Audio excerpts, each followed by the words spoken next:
Uber driver turns in a January 6th defendant who allegedly bragged that he tore down the barricades. Jerry Braun could be seen on body cam footage physically struggling with law enforcement officers using a barricade, the FBI said. Here's the story. Uber driver turns in January, 6th defendant who allegedly bragged that he tore down the barricades.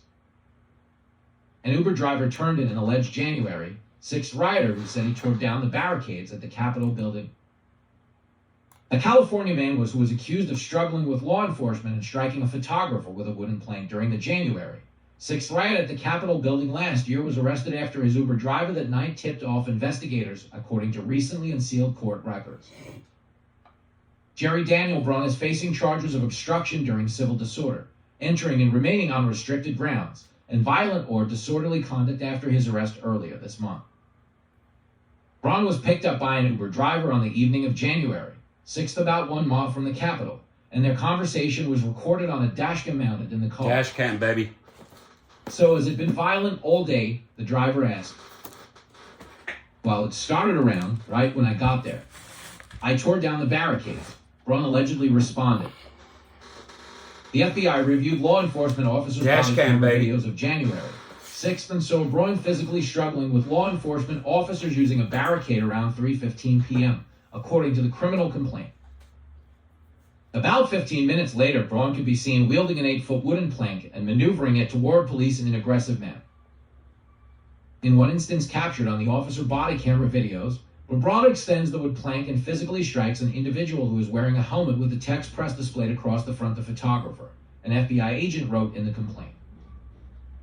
Pictures on the complaint show Braun with what appears to be a cut above his eye. When the FBI carried out a search warrant at Braun's Los Angeles County home in November, he told agents that he tripped, fell, and busted his head as he walked through the city carrying pizza after confirming an Uber ride on the evening of January. Braun also told agents that he was guilty during that search warrant, according to the complaint.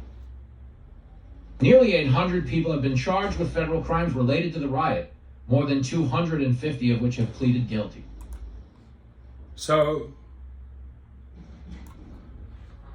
dashcam don't lie, dashcam don't lie. Probably got injured while he was scuffling and pulling those barricades. He blamed it on slipping with a pizza or something like that, probably some bullshit story.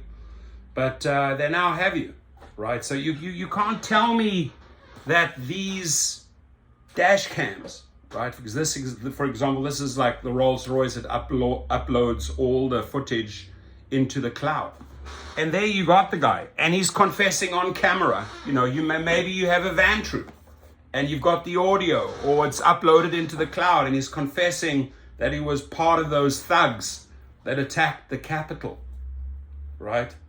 And the next thing, you got the FBI on your ass. So I'm just trying to make a point here that I guess dash cams, or whether it's Vantru or Display Ride or any other one, could save the day. Could be super instrumental to your insurance because of a false deactivation, catching a January 6th rioter. I mean, multi-use. Let's see what happens to this guy. Have a good day.